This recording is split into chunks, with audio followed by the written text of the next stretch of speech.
Welcome to the mid-year freakout tag, which I've actually never done, so I'm super excited. It's my maybe my second booktube tag. I think Courtney had talked me into doing another booktube tag like years and years ago, but now that I'm a booktuber, I'm all about finding more fun booktube tags. So anyways, it is June 24th, and as of today, I have read 136 out of 200 books, which was my reading challenge goal on Goodreads for this year, which doesn't sound that impressive, except for the fact that last year I read 10 books in 2020, which is pretty sad because it was pandemic, COVID, lockdown, and I still didn't read that many books. And then the year before, I don't even know if I read any books. And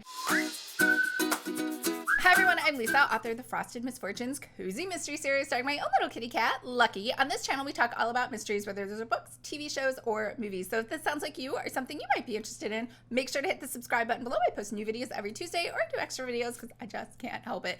All right, so let's get into this list. There are a set number of questions. The first one is best books you've read so far in 2021. And quite honestly, I have read a lot of amazing books. There's tons of books that have 5-star ratings, but I ranked the top 3 for you. And it's kind of funny. They're all paranormals, which is odd because if you ask me like what my favorite type of book is, I always say it's a contemporary, but somehow these were like so fabulous. It didn't even matter to me that they were paranormal, I guess. So the first one is The Girl in the Moon by Terry Goodkind. This is a thriller. It was so amazing. So it's about a woman who just can see every past like awful thing you've done if you're a killer. So she's able to go out and like put all these people down. It's pretty awesome. So anyways, it's really sad because there's 4 books in the series. Terry Goodkind, the author, has passed away last year, so there won't be any more books in there.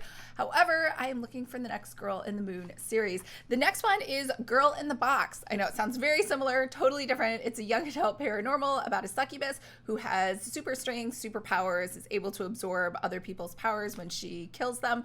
This is by Robert J. Crane, and there are 43 books in the series. I read the first 15, and honestly, they were really good, but I kind of got a little burnt out on young adult books, so I did take a break from those. But they were still, like, the greatest books. The next one is The Hex Files by Gina Lamanna, which, again, is another paranormal. She can see auras of past magic that has been performed, and then she runs out trying to solve crimes based on what she can see with the paranormal police department. Now, I know those are all paranormals, but they were so great. It doesn't matter. Even if you love contemporary, you should feel comfortable knowing these were pretty good books. All right, so the second one is Best Sequel You've Read So Far, and this is another Gina Lamanna book. It is Riddle Me This by Kate Rossetti, in the Kate Rossetti series. There are 4 books so far in the series, and it looks like she's going to have 7 total, and it's about a police detective, and she is dating an FBI agent, and they're all contemporary, and I really like them. Number 3 is New Releases you are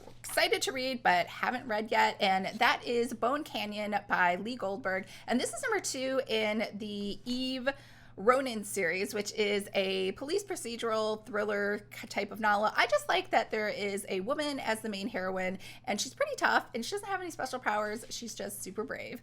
The third one is, that was the third one. The fourth one is most anticipated release for the second half of the year, and that would be The Heart Principle by Helen Hoang, and mostly because she's Asian. I'm Asian. It's an Own Voices.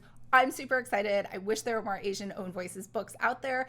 This is coming from Berkeley, and it got postponed like 3 or 4 times, which usually I've only noticed for movies, but I don't know why, because of COVID or something else, they keep like pushing the date back. So I don't even know when that comes out, but it's not coming out till like October or November. If that, who knows, they might change it again.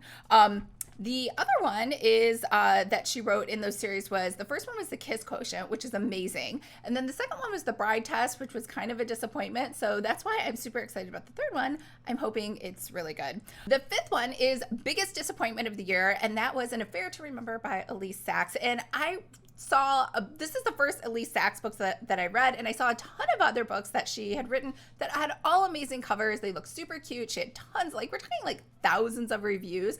So I was like, this book is going to be amazing. But it was anything but that. I gave it 1 star. It was just because it had like stupid slapstick humor where I don't want to say it was trying too hard. It was kind of trying to be like Janet Ivanovich funny, but it wasn't. So for example, she's hanging from a telephone pole and her underwear's showing, and the police are taking pictures of her, and they call her the underwear butt girl. And it just, I don't think the police would do that. And it didn't seem funny to do that to her in that situation. They also had her talking about giving, weight loss advice to a friend. And she's like, do the spit it out diet. Put food in your mouth and then spit it out. It's like, it just, I don't know. It wasn't funny. And it was kind of like just a huge disappointment. So anyways, number 6 is Biggest Surprise, and that would be the Paradise Valley Mysteries by Debra Burroughs. Now, these covers were amazing, and the only reason I saw them is because I had read Carrots which is the Shelby Nichols books by Colleen Helme. Those were like awful. So it's basically Colleen Helme's books were supposed to be a paranormal, like a psychic cozy mystery, and they had such cute covers, so I was like, these are going to be awesome. But it's basically like this married woman who just dreams about cheating on her husband all the time, and like I don't know, it didn't, like, you know how I feel about cheating. I'm like not for it. I don't get excited by that. I don't think it's cute. So I saw that other cover and I was like, well, I do like that style of book where it's kind of like a romantic suspense, kind of like a mystery, and it's contemporary. So I tried it out. I was like, I had very low expectations and I loved it. It was amazing. So it's basically about this woman who's a real estate agent, and then her husband is killed. He used to be a private detective. She takes over his business, starts doing her own detective work.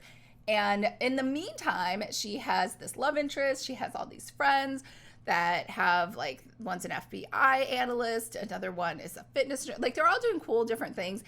And she is also trying to figure out who killed her husband. So I really love that. That was a big surprise for me that it was so great. Number 7 is Favorite New Author. And this is a new author that's new to me, and that is Tarquin Hall. He wrote, I did a whole video just on his series, the Vishpuri Mysteries, and that's the only series that he writes, and they're Indian mysteries. They were amazing. The thing that was really great about them is, 1, they were international. 2, they were like impossible, hard to solve murder mysteries or mystery cases versus like just the standard someone's killed, let's try to figure out. These were like, how did they do it sort of thing, and also who did it. So I really like that. The 9th is Newest Favorite Character. So my newest favorite character is Veronica Speedwell from the Deanna Raybourn series, and I read book number 6, so it was totally out of order. She is from the 1890s, and she's very spunky, very clever, very crafty, resourceful, and what's the word?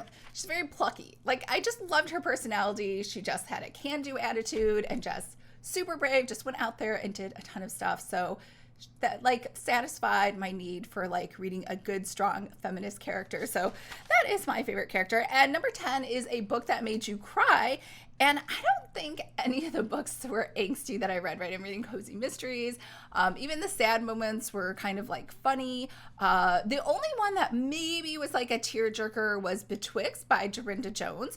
And Darynda Jones is obviously an amazing author. This was a PWF, the paranormal women's fiction novel, and it kind of had a mystery aspect where the only part that made me cry was the very end when they were doing a backstory on her handyman. So I won't give it away, and I don't mean like the only part, like the book wasn't meant to make you cry. That's why I'm saying that was the only tearjerker part. It was supposed to be like a funny, like lighthearted mystery, which it definitely was, and I loved it. So that is number 10, and number 11 is Book That Made You Happy. And I would say Abby Cooper's Psychic Eye by Victoria Laurie. And again, it's a paranormal, but it was kind of fun and happy, and but it was still a good plot and a good mystery, and I liked all of the characters. Number 12 is Most Beautiful Book You've Bought So Far This Year, and that would definitely be Dial A for Aunties by Jessie Sutanto. That cover was amazing. Like, I don't know anybody who walked by that cover and was not instantly like, I must pick that book up and read it right away, because it looks funny and it looks like something I definitely have to know about.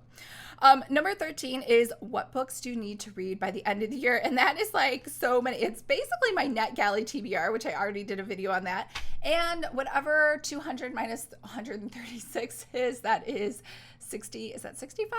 75? I don't know. I think it's 65. I cannot do the math. It is 74, 75 more books that I should read before the end of the year, including all of the TBR books in my NetGalley, which I've actually added a couple more since that video. So I got a lot of reading to do. All right, so that is my mid-year freakout tag, and I think there's an end-of-year book tag wrap-up, so I will definitely do that. I really liked how Courtney did her stats. That looked like a lot of work, so I will think about that and do that probably in December, so you can see all the stats of like the genres, the type of books, and libraries, and all those other things. So I hope everyone's having a fabulous day, and I'll talk to you guys I'll talk to you guys on Saturday, because there is a new video coming out on Saturday where Courtney and I are sharing our 2 Cozy Mystery, Cozy Escape book club choices for July. And spoiler, I actually picked 3 instead of sticking to the 2. I just couldn't decide. There were 3 that were so good. So I have 3, Courtney has 2, and those videos will be going live on Saturday. All right, bye guys.